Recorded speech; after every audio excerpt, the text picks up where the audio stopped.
नमस्कार बंधुरा भालो लागा थेके भालोबासार नतून आरेकटी ब्लगे आपनादेर जानाई स्वागत। आशा करी आपनारा सकले खूब भालो आछेन। आजकेও कोनो बेड़ाते जाওয়ার गल्प नय, तबे हाँ बेड़ाते जाওয়ার जन्य जे किछु जिनिस प्रयोजनीय रयेछे सेई समस्त किछु मिशो थेके अर्डार करेछिलाम। तो आज के रविवार कल के शनिवार छिलो, तो ये शनिवार दिन गतकालई आमार ओई जिनिसगुलो एसेछे, तो सेगुलोई आज के आपनादेर साथे शेयर करे नेब। और आपनादेरके देखाबो जे এই শ্রাবণ মাসে জিটি রোড দিয়ে যে সমস্ত মানুষের ঢল আপনার তারকেশ্বরে বাবার মাথায় জল ঢালতে যায়, রাস্তার অবস্থা, মানুষের ভিড়, সমস্ত কিছু আজকে আপনাদের সাথে শেয়ার করব।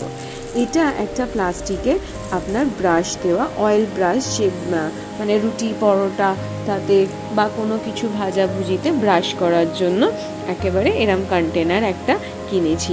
মিশো থেকেই আমি এইগুলো সমস্ত অর্ডার দিয়ে কিনেছি।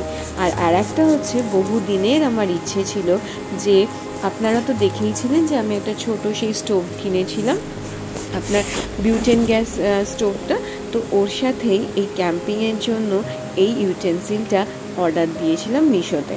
তো আজকে ওটা ডেলিভারি করেছে, মানে সরি আজকে নয় গতকাল ওটা ডেলিভারি দিয়েছে। তো এইটাও একটা কিন্তু আমার ভালো লাগার জিনিস, যেটা সত্যিকারের ভালোবেসে আমি অর্ডার করেছিলাম। খুব শখ ছিল এরকম একটা ছোট জিনিসে, যে টুকটাক হট করে কোথাও হয়তো আমরা পাহাড়ে নদীর ধারে বসে পিকনিক মতন করতে গিয়ে স্টোভ জ্বালিয়ে এরমভাবে বেশ খাওয়া দাওয়া সবাই মিলে দারুণ মজা হবে, সেই জন্য এটাও অর্ডার দিয়ে দিলাম। এটাতে একটা আপনার পাউচ ব্যাগ মতো রয়েছে, যার মধ্যে দুটো কন্টেনার রয়েছে, একটা একটু বড় আর একটা এরকম ফ্রাইং প্যান টাইপের। এর হ্যান্ডেলগুলো কিন্তু ফোল্ডিং, যার জন্য জায়গাটা কিন্তু অনেক কম লাগে। আসুন একবার ভালো করে একটু খুলে দেখে নিই। এক হাতে ফোনটা ধরেছি তো যার জন্য হয়তো ঠিক মতন আসছে না। এই যে একটা ছোট্ট স্প্যাটুলা দিয়েছে, তার সাথে এটা হচ্ছে আপনার লিড, এটা স্ক্রাবার, আর একটা সার্ভিং স্পুন দিয়েছে, এটাও ফোল্ডিং। দেখুন হ্যান্ডেলটা এরমভাবে খোলা যাচ্ছে, বন্ধ করা যাচ্ছে। তো এটা একটা সার্ভিং স্পুন দিয়েছে, একটা বোল দিয়েছে, আর আপনার ওটা আরেকটা বড় কন্টেনার। টুকটাক দু তিনজনের ম্যাগি তো আরামসে এতে হয়ে যাবে। বেশ ভালো লাগে জানেন, ছোট্ট একটুখানি জিনিস কিন্তু দারুণ মজার জিনিস, তাই না? জীবনে এইভাবেই ছোট ছোট জিনিসগুলোকে আমরা যদি একটু গুরুত্ব দিয়ে পূরণ করার চেষ্টা করি, দেখবেন হয়তো অনেক কিছুই আমরা পূরণ করতে পারবো। তাই আজকে একটা পূরণ করেই নিলাম, বেশ ভালো। তবে খাবার কীরকম কী হবে না হবে সেটা তো ইউজ করার পরেই আপনাদেরকে বলতে পারবো। তবে জিনিসটা দেখে কিন্তু যথেষ্ট ভালোই মনে হলো আমার।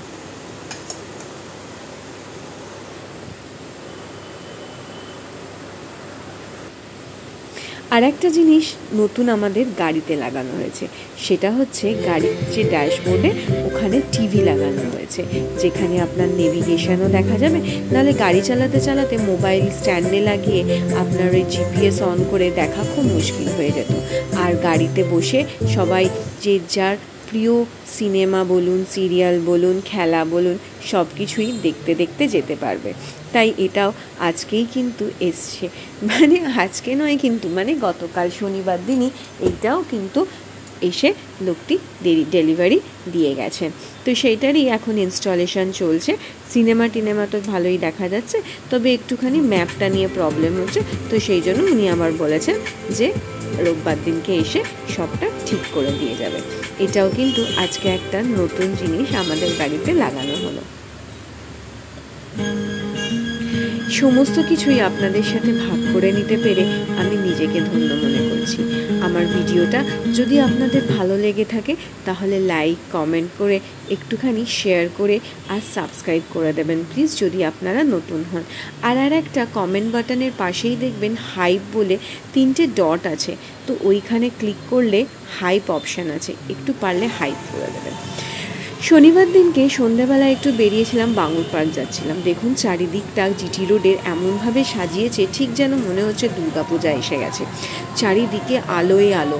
এই শ্রাবণ মাসের একটা মাস চারিদিকে এত সুন্দর করে সাজানো থাকে, মানে বিভিন্ন লোকজন হচ্ছে বিভিন্ন সমিতি থেকে, ব্যবসায়ী সমিতি, বিভিন্ন মারোয়ারি সমিতি, বিভিন্ন ক্লাব থেকে এই সমস্ত জায়গাগুলো করা হয়, যেখানে মানুষ এসে হেঁটে হেঁটে অনেক দূর থেকে তো মানুষজন আসে।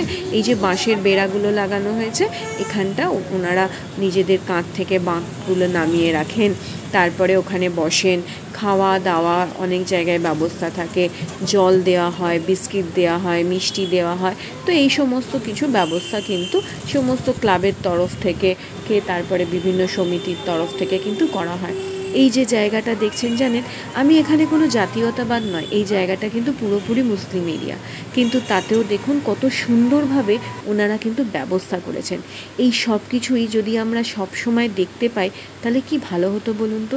রাস্তার দুধারে দেখুন কত লোক দাঁড়িয়ে এনাদের যাওয়া আসা দেখে, আর প্রত্যেকটা দোকানে দোকানে হচ্ছে এরম অরেঞ্জ কালারের প্যান্ট, জামা, শার্ট, উড়নি, গামছা এই সমস্ত বিক্রি হতে থাকে গোটা শ্রাবণ মাস জুড়ে। বহু লোক পায়ে হেঁটে কত দূর দূর থেকে আপনার তারকেশ্বর যায়। তারকেশ্বর গাড়িতে করে যেতে গেলে এই রিকশা থেকে পা কোমরে ব্যথা হয়ে যায়, আর এই সমস্ত মানুষজনরা খালি পায়ে কাঁধে জলের বাঁক নিয়ে এরা মাইলের পর মাইল হেঁটে বাবার মাথায় জল ঢেলে আসেন। দেখুন চারিদিকটায় পুরো লাইটের লাইট, একদম পুরো। কত মানুষ যে শুধু খালি পায়ে হেঁটে যান আপনারা চিন্তা করতে পারবেন না। ট্রেনে এত ভিড় হয়, মানুষজন যখন ফেরে না, মানে ট্রেনে সোমবার মঙ্গলবার দিন তারকেশ্বর লোকালে তো ওঠাই যায় না, এতটাই ভিড় থাকে। দেখুন কি সুন্দরভাবে বাঁকগুলোকে সাজিয়ে সবাই নিয়ে যাচ্ছেন, আর এই যে অরেঞ্জ রঙের জামা কাপড় পরে সবাই যাচ্ছেন। অনেক মানুষজন আবার চেয়ারে বসেও আছেন ওনাদের যাওয়া দেখার জন্য। আগে থেকেই, বহু বছর আগে থেকেই আপনার বাবার মাথায় জল ঢালতে যাওয়ার একটা চল ছিলই, কিন্তু আমি একটা জায়গায় গুগলে পড়লাম যে বাবা তারকনাথ যে সিনেমাটা হয়েছিল তারপর থেকে নাকি এই ক্রেজটা আরও বেড়ে গেছে। আমরা অনেকেই কেদারনাথের অনেক ভক্ত, কেদার যাত্রা আমরা করি প্রচুর মাইলের পর মাইল। দেখুন সবাই কিরম হেঁটে হেঁটে যাচ্ছে, কত বাচ্চা বাচ্চা ছেলে জানেন হেঁটে হেঁটে ওই মাইলের পর মাইল রাস্তা চলে তবে তারকেশ্বর পৌঁছায়। হ্যাঁ, যেটা বলছিলাম যে আমরা কেদারনাথ যাওয়ার আমাদের মধ্যে কত একটা উচ্চাকাঙ্ক্ষা আশা রয়েছে যে আমরা কেদারনাথ যাব, পাহাড়ের ওপর চড়ে বাবা কেদারের দর্শন করব। কিন্তু কখনো মনের মধ্যে এটা আসে না যে রিষড়া থেকে তারকেশ্বর হেঁটে গিয়ে বাবার মাথায় জল ঢেলে আসি, তাহলেই গায়ে জ্বর আসে। জানি না এটা ভক্তি না অন্য কিছু। যাই হোক গে, যে সমস্ত মানুষেরা যাচ্ছেন ওনারা যেন সুস্থভাবে সাবধানে গিয়ে পৌঁছাতে পারেন। এই দৃশ্যটা জানেন যে প্রথম শ্রাবণ মাসের সোমবারে বৈদ্যবাটি গেটের দৃশ্য।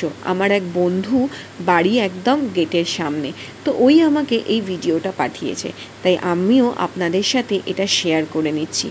লোক দেখেছেন ঠিক যেন মনে হচ্ছে জনসমুদ্র, পুলিশ অবধি সামলাতে পারে না, এত লোক থাকে। মানে দেখুন কোথাও কোনো রাস্তা দেখা যাচ্ছে না, শুধু লোক আর লোক আর লোকই, শুধু লোকে লোকারণ্য পুরো।